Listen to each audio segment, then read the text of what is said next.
Good day, everyone. Today, we will delve into second language acquisition, a crucial field in TESOL.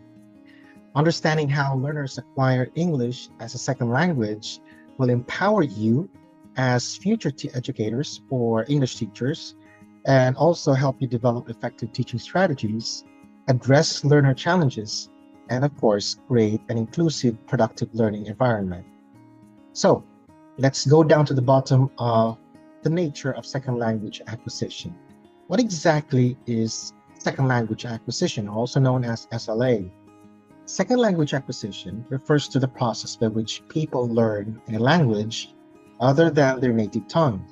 And it involves two settings, by the way. These are formal and informal. So when you say formal setting, that means the learning, the conscious learning and subconscious acquisition of the second language occurs in a classroom. For example, if it's going to be informal setting, then that means the conscious learning and subconscious acquisition of the second language is done in a very natural manner. So there is natural exposure to this. Don't worry about this one. We'll still talk more about the nature of second language acquisition as we focus on other aspects of this. Now, this concept of SLA was largely popularized by Stephen Krashen, an influential linguist known for his monitor model, which we'll explore shortly. Now, there's one thing I'd like to raise here when it comes to TESOL, by the way, as we relate SLA or second language acquisition in the context of teaching English as a second language or as a foreign language, even TEFL. That's what you call it. Now, I think all of you are familiar or aware of the fact that when a Filipino student learns English in school, that's actually, I'm not so sure if you're observant of this, that's actually SLA or second language acquisition. And the only thing is that the English language is taught in a very structured and formal setting.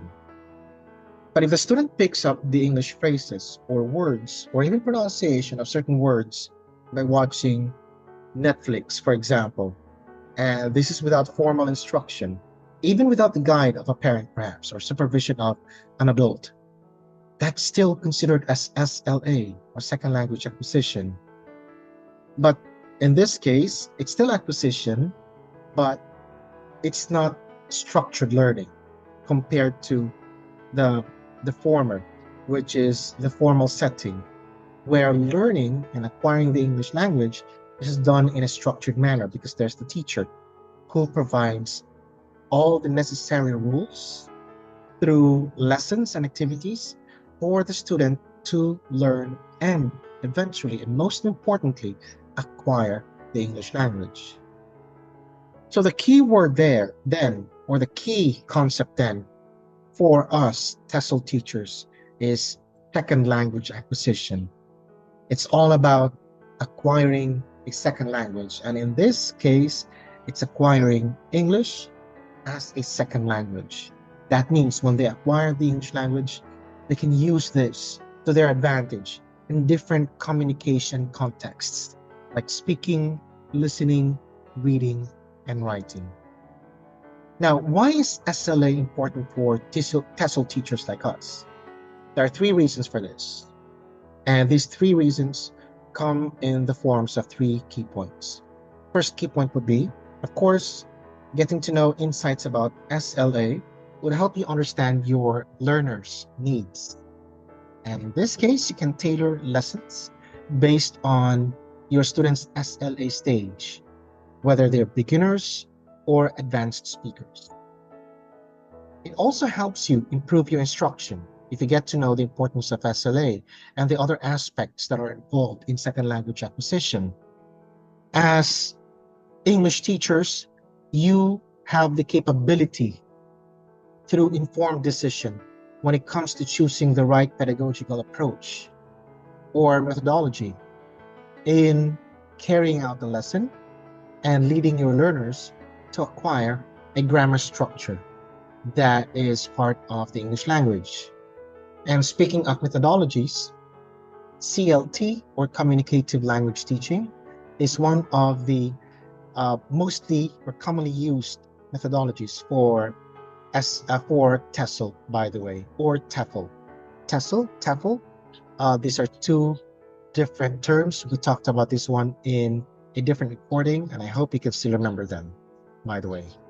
Now, apart from this, last but not least, insights into SLA can help you also know how exactly learners, your second language learners, acquire vocabulary, learn to use grammar rules, and also pronounce whether simple or complex words of the English language.